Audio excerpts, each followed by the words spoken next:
So now I'm going to try to save a little bit more space for further working out. Yes, so for a particular arithmetic sequence, u10 is equal to 16 and the sum of 25 terms is 100. So find the value of k such that u of k, so the term k, the number k, is equal to 0. So pause the video and give it a go. So you know that our formulas are u of n is equal to u1 plus n minus 1 times d, and for the sum is for our sum for u25 as sum from from first term to 25th term, you can use the formula s of n is equal to n over 2 times u1 plus un. Yeah, that's the formula that you can use for the sum. There's another formula that you can use, but in this case this formula is applicable, so let's just use this because it's simpler.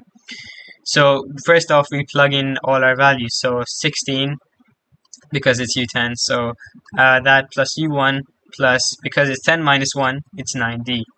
And then for s of n, it's 100 is equal to 25 over 25 over 2 times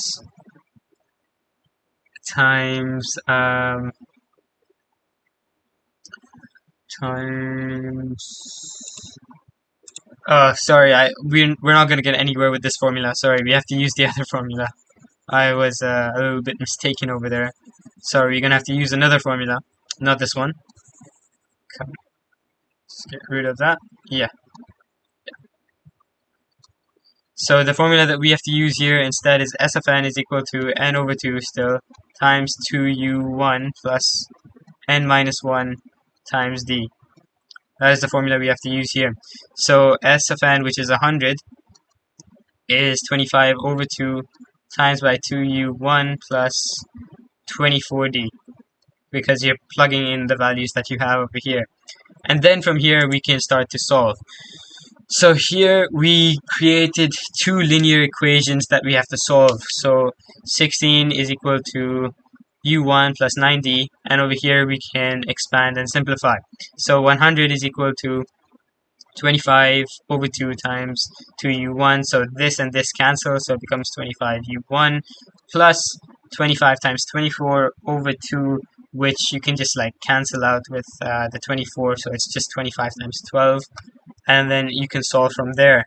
So you have to solve it simultaneously. So once you expand this, you should get 25u1 plus 300d.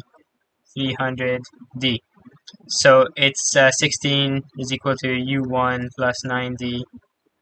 100 is equal to 25 u1 plus 300d. Yes, and then you have to simplify it accordingly. So the easiest thing that you can do is multiply this entire thing by 25, or you could simplify this bottom part over here, whichever way you want. So I'm going to simplify the bottom part. So if I divide the entire thing by 25, this entire equation by 25, sorry, by 5. Actually, I could do 25.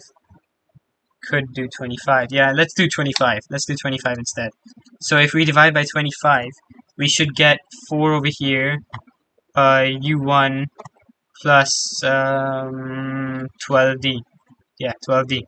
There we go. Divide the entire thing by 25, and that makes it way easier for us. So 16 plus u1, no, is equal to u1. What is wrong with my keypad today? Is equal to u1 plus 9d. 4 is equal to u1 plus 12d. Yes.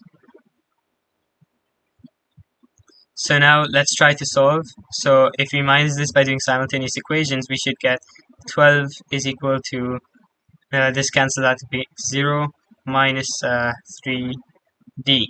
So d is equal to negative 4. u1 should be equal to, if you plug d back into the equation, you should get u1 as 52. 52 is our u1 value. And then once you attempt to solve for u of k, whatever k is equal to 0, you should get k is equal to 14. And when you plug that back into your equation for this over here, you put u of k over here, and then you plug in all your values that you know now, which is d and u1. And then you should get k is equal to 14.